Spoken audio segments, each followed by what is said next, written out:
നമസ്തേ, എൻ്റെ ഈ ചാനലിലേക്ക് സ്വാഗതം. ഞാനിന്നിവിടെ അവതരിപ്പിക്കാൻ ഉദ്ദേശിക്കുന്നത് നമ്മുടെ ജോയിൻറ്റ് ഡെവലപ്മെൻറ്റ് എഗ്രിമെൻറ്റിൽ, അതായത് ജോയിൻറ്റ് ഡെവലപ്മെൻറ്റ് എഗ്രിമെൻറ്റിലെ GST ഡെവലപ്പറിൻ്റെ GST ലയബിലിറ്റീസും അതിൻ്റെ ഇംപ്ലിക്കേഷൻസും കാര്യങ്ങളൊക്കെയാണ് ഞാൻ ഉദ്ദേശിക്കുന്നത്. ജോയിൻറ്റ് ഡെവലപ്മെൻറ്റ് എഗ്രിമെൻറ്റ് വെച്ച് ഞാൻ പറഞ്ഞു ട്രൈപാർട്ടൈറ്റ് എഗ്രിമെൻറ്റ്. ഡെവലപ്പർ എന്ന് പറഞ്ഞൊരു person, who is A developer.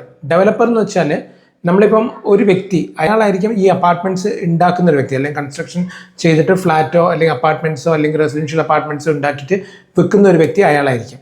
So അയാളായിരിക്കും ഈ ലാൻഡ് ഓണറെ കണ്ടുമുട്ടുക. ലാൻഡ് ഓണറുടെ അടുത്ത് ഒരു എഗ്രിമെൻ്റ് ആക്കി ഒരുപാട് ലാൻഡുള്ളത് അയാളുടെ അടുത്തേക്ക് വാങ്ങിച്ചു വയ്ക്കുകയും അയാൾ അത് കൺസ്ട്രക്ട് ചെയ്യും. ഒന്നുകിൽ അയാൾ ഡയറക്റ്റായിട്ട് കൺസ്ട്രക്ട് ചെയ്യും, അല്ലെങ്കിൽ അയാൾ ഒരു കോൺട്രാക്ടറെ വെച്ചിട്ട് അല്ലെങ്കിൽ അയാളുടെ ഒരു ടീം ഓഫ് വർക്കേഴ്സിനെ വെച്ചിട്ട് അത് കൺസ്ട്രക്ട് ചെയ്ത് കൊണ്ടുപോകും.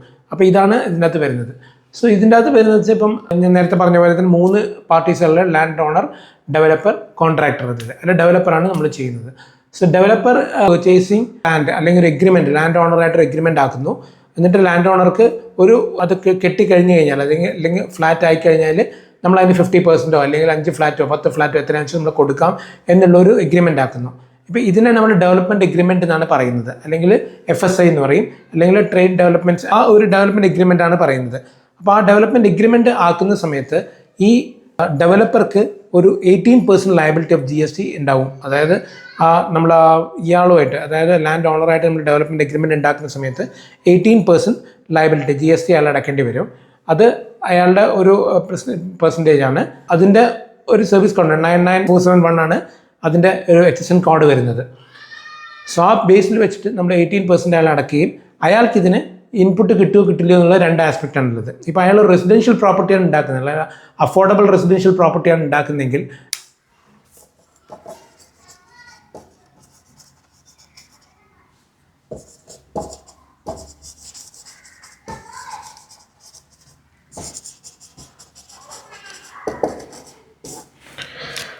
എനിക്ക് 3 ടൈപ്പുള്ള പ്രോപ്പർട്ടീസാണ് ഉണ്ടാക്കുക. ഒന്ന് അഫോർഡബിൾ റെസിഡൻഷ്യൽ പ്രോപ്പർട്ടി, അതായത് 60 സ്ക്വയർ മീറ്റർ മാത്രം ഉള്ള റെസിഡൻഷ്യൽ പ്രോപ്പർട്ടി, 45 ലാക്സിൻ്റെ ഉള്ളിൽ നിൽക്കുന്നത്, അല്ലെങ്കിൽ 60 ലാക്സിൻ്റെ മുകളിൽ 60 സ്ക്വയർ മീറ്ററിന് മുകളിൽ പോകുന്ന ഒന്ന്, പിന്നെ കൊമേഴ്സ്യൽ പ്രോപ്പർട്ടി ആയിട്ട് വരുന്ന ഒരു കണക്കിന്. ഇതിലിപ്പം അഫോർഡബിൾ റെസിഡൻഷ്യൽ പ്രോപ്പർട്ടി, അതായത് 1/4/2019 ശേഷം ഇയാൾ അടയ്ക്കുന്ന ഈ 18% റിവേഴ്സ് ചാർജൻസിൻ്റെ ഇയാൾ തന്നെ അടയ്ക്കേണ്ട അവസ്ഥയാണ്. ഇയാൾക്ക് ഇത് കളക്ട് ചെയ്യാൻ പറ്റില്ല. അപ്പോൾ ഇയാൾ തന്നെ ഇത് അടയ്ക്കേണ്ട അവസ്ഥയാണ്. റെസിഡൻഷ്യൽ പ്രോപ്പർട്ടി ഉണ്ടാക്കുകയാണെങ്കിൽ ഇയാൾ തന്നെ ലാൻഡ് ഓണർ ആ എഗ്രിമെൻ്റ് ആക്കുന്ന 18% ഇയാൾ തന്നെ റിവേഴ്സ് ചാർജ് ആയിട്ട് ഇയാൾ തന്നെ അടക്കുക. അപ്പോൾ ഇയാൾക്ക് അതിനകത്ത് ഇൻപുട്ട് കിട്ടുമോ ഇല്ലയോ എന്നുള്ളതാണ് അടുത്ത ചോദ്യം വരുന്നത്. ഇയാളൊരു റെസിഡൻഷ്യൽ പ്രോപ്പർട്ടി അല്ലെങ്കിൽ അഫോർഡബിൾ റെസിഡൻഷ്യൽ പ്രോപ്പർട്ടിയോ അല്ലെങ്കിൽ റെസിഡൻഷ്യൽ റിയൽ എസ്റ്റേറ്റ് പ്രോജക്റ്റോ അവരുന്ന കമേഴ്സ്യൽ പ്രോപ്പർട്ടിയോ ഉണ്ടാക്കുകയാണെങ്കിൽ ഇയാൾക്ക് അതിന് ഇൻപുട്ട് എടുക്കാൻ പറ്റില്ല. സോ അതിൻ്റെ ആ ഫുൾ പൈസ ഇയാളുടെ ഒരു കോസ്റ്റ് ഓഫ് ദ പ്രോജക്റ്റായിട്ട് മാറുകയാണ്. അപ്പോൾ അതിൻ്റെ 13% റേറ്റാണ് ഇയാൾ അടക്കേണ്ടി വരിക. അപ്പോൾ ഇയാൾക്ക് അതിനകത്ത് ഇൻപുട്ട് കിട്ടില്ല. അങ്ങനെയാണ് വരുന്നത്. In case of commercial property, അതായത് കൊമേഴ്സ്യലായിട്ടുള്ള ഒരു പ്രോപ്പർട്ടിയാണ് ഇയാൾ ഉണ്ടാക്കുന്നതെങ്കിൽ ഇയാൾക്ക് അതിൻ്റെ ഇൻപുട്ട് സർവീസ് ഇയാൾക്ക് എടുക്കാൻ പറ്റും. അതായത് ഒരു കൊമേഴ്സ്യലായിട്ട് പോകുന്നതാണ്. ബാക്കി അല്ലെങ്കിൽ അല്ലാത്ത പക്ഷം ഇയാൾക്ക് ഇതിൻ്റെ അകത്ത് ഇൻപുട്ട് നമുക്ക് എടുക്കാൻ പറ്റില്ല. ഇത് ഡെവലപ്പർക്ക് എടുക്കാൻ പറ്റില്ല. മോസ്റ്റ്ലി റെസിഡൻഷ്യൽ പ്രോപ്പർട്ടി ആയിരിക്കും ഡെവലപ്പർ എടുക്കുക. അപ്പോൾ അതുകൊണ്ട് അയാൾക്ക് ആ ഇൻപുട്ട് സർവീസ് നമുക്ക് എടുക്കാൻ പറ്റില്ല എന്നുള്ള വരുന്നത്. പിന്നെ ഇതിൻ്റെ അകത്ത് ഇനി അടുത്ത കേസ് എന്ന് വെച്ചാൽ നമ്മൾ ഈ ലാൻഡ് ഓണർ നമ്മൾ ഇയാൾക്ക് വെക്കുന്ന സമയത്ത് അതായത് ലാൻഡ് ഓണർക്കും ടാക്സബിൾ ആണ്. കാരണം ഇയാളുടെ കേസിൽ, അതായത് ഡെവലപ്പറിൻ്റെ കേസിൽ ഒരു 3 ടൈപ്പ് ഓഫ് പ്രൊജക്ട്സ് ആണ് വരുന്നത്. ഒന്ന് വെച്ചാൽ ഇയാൾ തന്നെ he purchases the materials and labour from outside source, അയാൾ തന്നെ മെറ്റീരിയൽ ഡയറക്റ്റായിട്ട് വാങ്ങുന്ന ഒരു സംഭവം വരുന്നത്. സോ അങ്ങനെ അല്ല. പിന്നെ രണ്ടാമത്തെ കേസ് എന്ന് വെച്ചാൽ ഇയാൾ വേറൊരു കോൺട്രാക്ടർ തരികയും ഇയാൾ ലേബർ മാത്രം ഇയാളുടെ തന്നെ ലേബർ യൂസ് ചെയ്ത് ഇയാളിത് ഉണ്ടാക്കുകയും ചെയ്യുന്നത്. പിന്നെ മെറ്റീരിയലും ലേബറും പുറത്തുള്ള ഔട്ട്സോഴ്സിൽ നിന്ന് വാങ്ങുകയും ചെയ്യുന്നതാണ് വരുന്നത്. സോ ഇഫ് മെറ്റീരിയൽ നമ്മൾ പുറത്തുനിന്ന് മെറ്റീരിയലും ലേബറും ഇയാൾ പുറത്തുനിന്ന് വാങ്ങുകയാണെങ്കിൽ ഇയാൾക്ക് ഇപ്പം മെറ്റീരിയൽ സപ്ലൈ ചെയ്യുന്ന വ്യക്തികളുണ്ടാവും. അവരെന്തായാലും GST കൊടുത്തിട്ടായിരിക്കും ഇയാൾക്ക് മെറ്റീരിയൽ സപ്ലൈ ചെയ്യുന്നത്. സോ അവർക്ക് അതിൻ്റെ ഇൻപുട്ട് എടുക്കാൻ പറ്റും, അവർ ആ GST സപ്ലൈ ചെയ്യും. പക്ഷേ ഇയാൾക്ക് അതിൻ്റെ ഇൻപുട്ട് എടുക്കാൻ പറ്റില്ല. ബിക്കോസ് ഇയാൾ റെസിഡൻഷ്യൽ പ്രൊജക്റ്റാണ് ഉണ്ടാക്കുന്നത്. അതുകൊണ്ട് ഇയാൾക്ക് ഇൻപുട്ട് എടുക്കാൻ പറ്റില്ല. പിന്നെ ഇതിൻ്റെ അകത്ത് വരുന്നത് വെച്ചാൽ ഇപ്പം സിമെൻറ്റ് പോലത്തെ വരുമ്പോൾ, അതായത് സിമെൻറ്റ് പർച്ചേസിൻ്റെ കേസിൽ 80% ഓഫ് ദ പർച്ചേസ് രജിസ്റ്റർഡ് ഡീലേഴ്സിൻ്റെ അടുത്ത് തന്നെ വാങ്ങണം എന്ന് പറയുന്നുണ്ട്.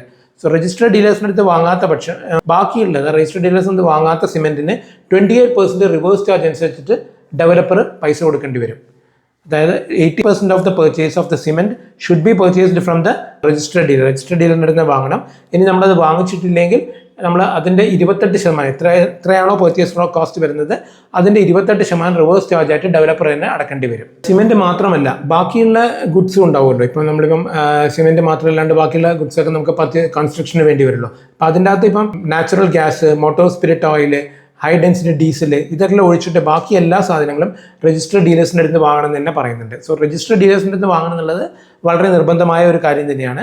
ഇനി രജിസ്റ്റർഡ് ഡീലേഴ്സിൻ്റെ അടുത്ത് വാങ്ങാത്ത കാര്യങ്ങൾക്ക് ഇയാൾ 18% പൈസ GST അടക്കേണ്ടി വരും. റിവേഴ്സ് ചാർജിൽ GST അടക്കേണ്ടി വരും. So what ever with think cement അല്ലാത്ത കേസിൽ എന്തൊക്കെയാണോ ഇയാൾ വാങ്ങുന്നത് രജിസ്റ്റർഡ് ഡീലേഴ്സിൻ്റെ അടുത്ത് വാങ്ങാത്തത് എക്സെപ്റ്റ് ഈ ഡീസൽ അങ്ങനത്തെ കാര്യങ്ങൾ ഒഴിച്ചിട്ട് ബാക്കി എന്തൊക്കെയാണോ വാങ്ങാത്തത് അതിനെല്ലാം ഇയാൾ 18% റേറ്റ് പറയേണ്ടി വരും. അതേപോലെ തന്നെയാണ് ക്യാപിറ്റൽ ഗുഡ്സിൻ്റെ കേസ്. ക്യാപിറ്റൽ ഗുഡ്സ് എന്ന് പറഞ്ഞാൽ നമുക്കിപ്പം ബുക്സിൽ വില കൂടുന്നതും ഒരുപാട് കൊല്ലങ്ങൾ നീണ്ടു നിൽക്കുന്നതുമായ ഗുഡ്സുകൾ. അപ്പോൾ അങ്ങനത്തെ ഗുഡ്സിനും രജിസ്റ്റർഡ് ഡീലേഴ്സിൻ്റെ അടുത്ത് വാങ്ങണം. സോ ഡെവലപ്പർ എപ്പോഴും പർച്ചേസ് ചെയ്യുന്നത്, അതായത് മെറ്റീരിയൽ പർച്ചേസ് ഇയാൾ തന്നെയാണ് ചെയ്യുന്നതെങ്കിൽ രജിസ്റ്റർഡ് ഡീലേഴ്സിൻ്റെ അടുത്ത് വാങ്ങിക്കുക. സിമെൻ്റ് ആയാലും രജിസ്റ്റർഡ് ഡീലേഴ്സിൻ്റെ അടുത്ത് വാങ്ങിക്കുക. എൻ്റെ രജിസ്റ്റർഡ് ഡീലേഴ്സിൻ്റെ അടുത്ത് വാങ്ങിച്ചില്ലെങ്കിൽ 80% സിമെൻറ്റ് രജിസ്റ്റർഡ് ഡീലേഴ്സിൻ്റെ അടുത്ത് വാങ്ങിക്കുക. അല്ലാത്ത പക്ഷം 20% എക്സംപ്ഷൻ കൊടുക്കുന്നുണ്ട്. അല്ലാത്ത പക്ഷം ഇപ്പോൾ 70% വാങ്ങിച്ചിട്ടില്ലെങ്കിൽ അയാൾ ആ ഷോർട്ട് ഫോൾ വരുന്നതിൻ്റെ മുകളിൽ 28% റിവേഴ്സ് ചാർജ് ആയിട്ട് അയാൾ ടാക്സ് അടക്കേണ്ടി വരും. സിമെൻ്റ് അല്ലാത്ത കേസിൽ ബാക്കി എല്ലാ കേസുകളിലും ഇയാൾ രജിസ്റ്റർഡ് ഡീലേഴ്സിൽ നിന്ന് വാങ്ങാം. രജിസ്റ്റർഡ് ഡീലേഴ്സിൽ നിന്ന് വാങ്ങാത്ത പക്ഷം ഇയാൾ 18% ടാക്സ് അടക്കേണ്ടി വരുന്നതായിരിക്കും. ഞാൻ പറഞ്ഞ മെറ്റീരിയലും മെറ്റീരിയലാണ് ഇയാൾ പുറത്തുനിന്ന് വാങ്ങിയത്. അതേപോലെ ലേബർ ഇയാൾ പുറത്തുനിന്ന് വാങ്ങിക്കണം. ലേബർ സപ്ലൈ ചെയ്യുന്ന ഒരാൾക്കാരുണ്ടാവും. ഇപ്പോൾ ഒരു HR യൂണിറ്റോ അങ്ങനെ ആൾക്കാരായിരിക്കും ഇയാൾക്ക് സപ്ലൈ ചെയ്യുന്നുണ്ടാവുക. സോ അവരുടെ അടുത്ത് ഇയാൾ വാങ്ങുമ്പോൾ അവരൊരു കോസ്റ്റ് ഇയാൾക്ക് ചെയ്യുന്നുണ്ടാവും, ഒരു ഇൻവോയ്സ് കൊടുക്കുന്നുണ്ടാവും.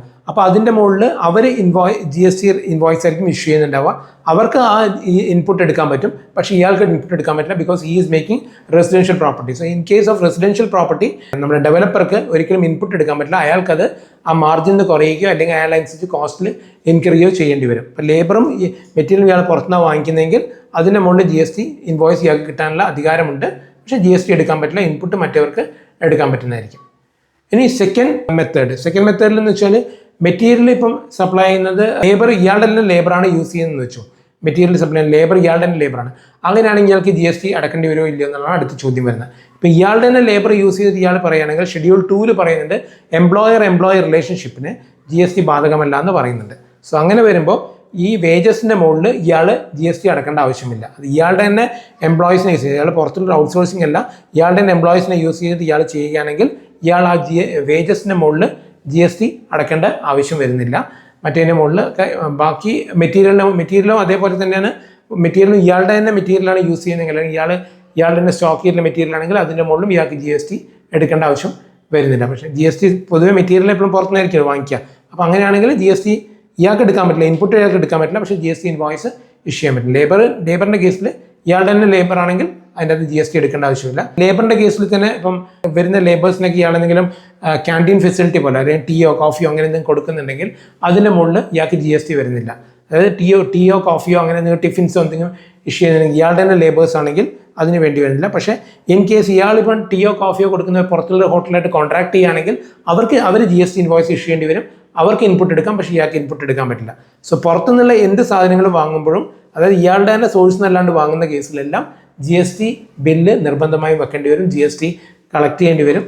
ആരാണോ സപ്ലയർ അവർക്കത് ഇൻപുട്ട് റേസ് ചെയ്യാനും പറ്റും. പക്ഷേ ഇയാൾക്ക് റെസിഡൻഷ്യൽ പ്രോപ്പർട്ടി ആയതുകൊണ്ട് ഡെവലപ്പർക്ക് അത് റേസ് ചെയ്യാൻ പറ്റില്ല. ഈ തേർഡ് കേസ് എന്ന് വെച്ചാൽ ഡെവലപ്പർ ഇയാൾ മെറ്റീരിയലും ലേബറും പുറത്തുനിന്ന് തന്നെ ഔട്ട്സോഴ്സ് ചെയ്ത് തന്നെ വാങ്ങുന്നതെന്ന് വെച്ചു. അതായത് രണ്ടും ഇയാൾ പുറത്തുനിന്ന് തന്നെ വാങ്ങുകയാണെങ്കിൽ അപ്പോൾ ഇതിൻ്റെ അകത്ത് കോൺട്രാക്ട് ഓഫ് സെയിലോ അല്ലെങ്കിൽ കോൺട്രാക്ട് ഓഫ് സർവീസ് എന്നുള്ള ഡെഫിനേഷൻ മാറിയിട്ട് വർക്ക്സ് കോൺട്രാക്ട് എന്നുള്ള ഡെഫിനേഷനിലേക്ക് പോവുകയാണ്. അതായത് ഡെവലപ്പർ പുറത്തുനിന്നാണ് മെറ്റീരിയലും ലേബറും വാങ്ങുന്നതെങ്കിൽ അത് വർക്ക്സ് കോൺട്രാക്ട് എന്നുള്ള ഡെഫിനേഷനിലേക്ക് പോവുകയാണ്. അപ്പോൾ അതിൻ്റെ റേറ്റ് ഓഫ് ടാക്സ് 18% വർക്ക്സ് കോൺട്രാക്ടിന് 18%. വർക്ക്സ് കോൺട്രാക്ട് എന്ന് വെച്ചാൽ അതിൻ്റെ അകത്ത് ഒരു ഇമൂവബിൾ പ്രോപ്പർട്ടി ഇൻക്ലൂഡഡ് ആയിരിക്കണം. ആ ഇമൂവബിൾ ഒരു സർവീസും ഒരു ട്രാൻസ്ഫർ ഓഫ് ഗുഡ്സും വേണം അതിൻ്റെ അകത്ത്. അതായത് ട്രാൻസ്ഫർ ഓഫ് ഗുഡ്സിന് ബിൽഡിംഗ് ശരിയായിട്ട് നമ്മൾ പുറത്ത് കൊടുക്കുന്ന transfer of goods immovable property. Service എന്ന് പറഞ്ഞാൽ ഈ സംഭവങ്ങളെല്ലാം ചെയ്യുന്നത്, അതായത് ഇതിൻ്റെ അകത്ത് മെറ്റീരിയൽ വാങ്ങുന്നുണ്ട്, ലേബർ വാങ്ങുന്നുണ്ട്, പ്ലംബിങ്, ഇലക്ട്രിക്കൽ വർക്ക് എല്ലാം തന്നെ ചെയ്യുന്നുണ്ടാവും. സോ അതെല്ലാം തന്നെ നമ്മൾ ആ ഇത് വരുന്നതുകൊണ്ട് അതിൽ നമുക്ക് വർക്ക്സ് കോൺട്രാക്റ്റിനുള്ള ഡെഫിനിഷനിലാണ് വരുന്നത്. വർക്ക്സ് കോൺട്രാക്റ്റിൻ്റെ റേറ്റ് ഓഫ് ടാക്സ് ഇയാൾ ഇത് കൊടുക്കേണ്ടിയും വരും. ഇയാൾക്ക് ഇനി ഇൻപുട്ട് എടുക്കാൻ പറ്റുമോ എന്നുള്ളത് വർക്ക്സ് കോൺട്രാക്റ്റിനുള്ള. ഇത് റെസിഡൻഷ്യൽ പ്രോപ്പർട്ടി ആയതുകൊണ്ട് ഇയാൾക്ക് ഇൻപുട്ട് എടുക്കാൻ പറ്റില്ല. സോ ദാറ്റ് അയാളുടെ കോസ്റ്റിൽ അത് കൂടുകയോ അല്ലെങ്കിൽ അയാളുടെ മാർജിൻ കുറയുകയോ ചെയ്യും. സോ ഡെവലപ്പറിൻ്റെ കേസിൽ ഇൻപുട്ട് എടുക്കാൻ പറ്റില്ല എന്നുള്ളതാണ് ഇൻ ഷോർട്ട്. അയാൾക്ക് ഇൻപുട്ട് എടുക്കാൻ പറ്റില്ല, പക്ഷേ അയാൾ വാങ്ങുന്ന പുറത്തുനിന്നാണ് മെറ്റീരിയൽ വാങ്ങുന്ന അയാൾക്ക് ആരാണോ സപ്ലൈ ചെയ്യുന്നത് അവർക്ക് ഇൻപുട്ട് എടുക്കാൻ പറ്റും. ഇയാളുടെ തന്നെ ലേബർ യൂസ് ചെയ്ത് ഇയാൾ ചെയ്യുകയാണെങ്കിൽ ഇയാൾക്ക് അതിനകത്ത് GST ആസ്പെക്ട് ഒന്നും വരുന്നില്ല. GST കൊടുക്കുകയും വേണ്ട. അവർക്ക് നിങ്ങൾ ടിഫിനോ എന്തെങ്കിലും കൊടുക്കുകയാണെങ്കിൽ അതിനും ഇയാൾക്ക് GST കൊടുക്കണ്ട.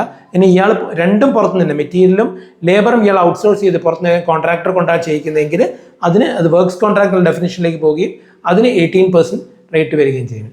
ഇനി വർക്ക്സ് കോൺട്രാക്റ്റിൽ തന്നെ ഇത് വേറൊരു കോൺട്രാക്ടറാണ് ചെയ്യുന്നതെങ്കിൽ ആ കോൺട്രാക്ടർ സബ് കോൺട്രാക്ടർ കൊടുത്തിട്ടുണ്ടെങ്കിൽ അവർക്ക് രണ്ടർക്ക് ഇൻപുട്ടൊക്കെ എടുക്കാൻ പറ്റും. പക്ഷേ ഡെവലപ്പർക്ക് ഒരു കാരണവശാലും അത് ഇൻപുട്ട് എടുക്കാൻ പറ്റില്ല.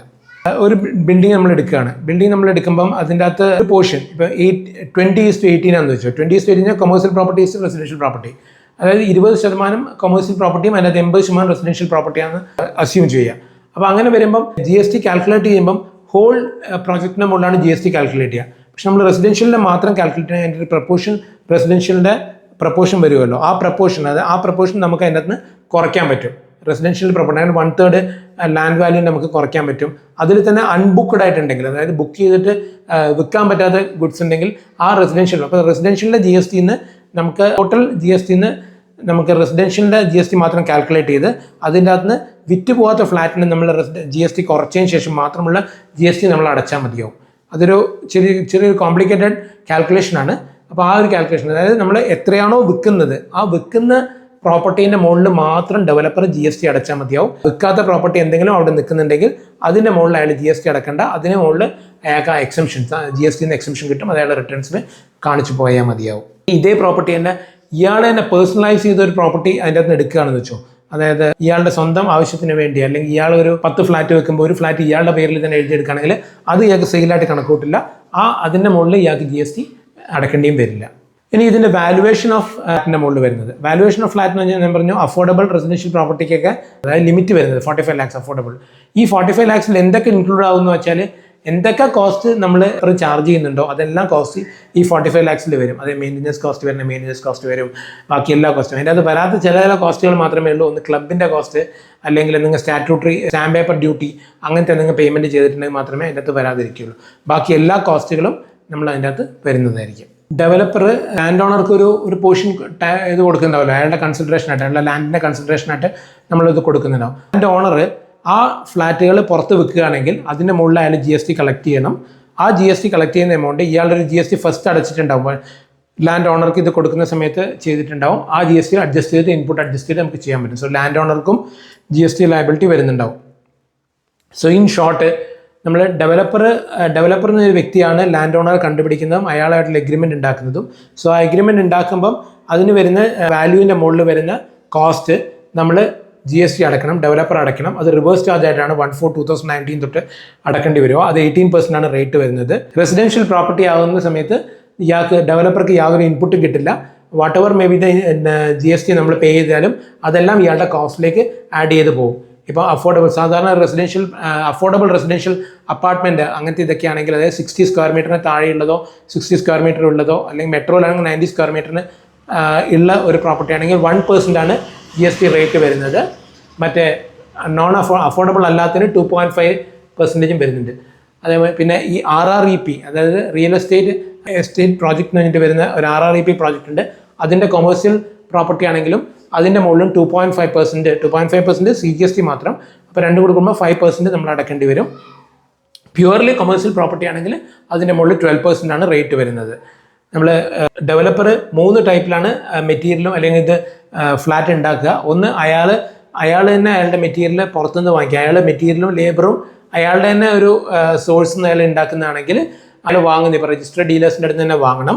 രജിസ്റ്റർഡ് ഡീലേഴ്സിൻ്റെ അടുത്ത് വാങ്ങുമ്പം സിമെൻ്റ് ഒക്കെ ആണെങ്കിൽ 80% രജിസ്റ്റർഡ് ഡീലേഴ്സിൻ്റെ അടുത്ത് വാങ്ങണം. 80% കുറവാണ് വാങ്ങുന്നതെങ്കിൽ 28% റിവേഴ്സ് ചാർജ് നമ്മുടെ ഡെവലപ്പർ കൊടുക്കേണ്ടി വരും. ബാക്കി എല്ലാ ഗുഡ്സും 80%ഓളം രജിസ്റ്റർഡ് ഡീലേഴ്സിൻ്റെ അടുത്ത് വാങ്ങണം. രജിസ്റ്റർഡ് ഡീലേഴ്സിൻ്റെ 80% വാങ്ങിക്കാൻ ഷോർട്ട് ഫോൾ വരുവാണെങ്കിൽ 18% ഡെവലപ്പർ റിവേഴ്സ് ചാർജ് എന്ന രീതിയിൽ അടക്കേണ്ടി വരുന്നതായിരിക്കും. എല്ലാ ഗുഡ്സും രജിസ്റ്റർഡ് ഡീലേഴ്സിൻ്റെ അടുത്ത് തന്നെ വാങ്ങേണ്ടി വരും. ഇനി ഇയാളുടെ ഓൺ എംപ്ലോയീസിനെയാണ് ഇയാൾ ഇത് യൂസ് ചെയ്യുന്നതെങ്കിൽ, ഇത് ഉണ്ടാക്കാൻ വേണ്ടി യൂസ് ചെയ്യുന്നതെങ്കിൽ അത് എംപ്ലോയർ റിലേഷൻഷിപ്പിൽ അതിൻ്റെ ലേബറിൻ്റെ മുകളിൽ ഇയാൾക്ക് GST വരുന്നില്ല, മെറ്റീരിയലിൻ്റെ മുകളിൽ മാത്രമേ വരുന്നുള്ളൂ. ഇനി ബോത്ത് മെറ്റീരിയൽ ആൻഡ് ലേബർ ഇയാൾ പുറത്ത് ഔട്ട്സോഴ്സ് ചെയ്തിട്ട് കൊടുക്കുകയാണ് അല്ലെങ്കിൽ ഒരു കോൺട്രാക്ടർക്ക് കൊടുക്കുകയാണെങ്കിൽ അത് വർക്ക്സ് കോൺട്രാക്ടിനുള്ള ഡെഫിനിഷനിലേക്ക് മാറുകയും അതിന് 9947 എന്ന HSN കോഡിൽ 18% ഓഫ് റേറ്റ് GST നമ്മൾ അടക്കേണ്ടി വരുന്നതായിരിക്കും വരിക. പക്ഷേ ഇതിനൊന്നും ഇയാൾക്ക് ഇൻപുട്ട് കിട്ടില്ല.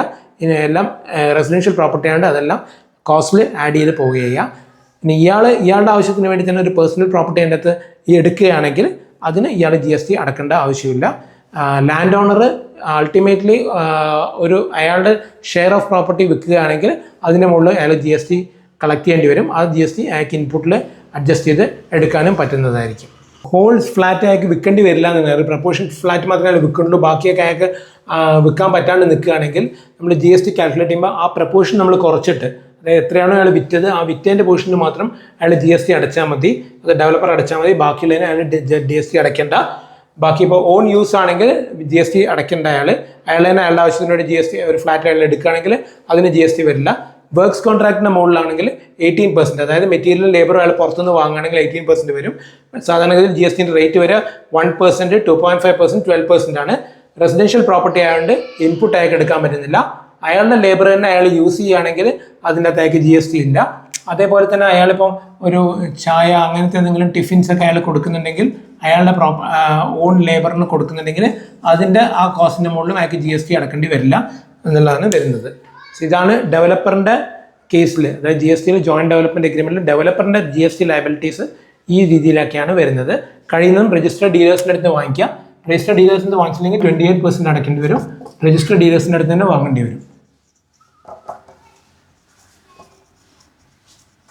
ഈ വീഡിയോ കണ്ടതിൽ എല്ലാവർക്കും നന്ദി. വീഡിയോ ഷെയർ ചെയ്യുക, ലൈക്ക് ചെയ്യുക. കൂടുതൽ വീഡിയോകൾക്കായി ബെൽ ബട്ടൺ പ്രസ് ചെയ്യുക. Once again Ratheesh signing off. Thank U.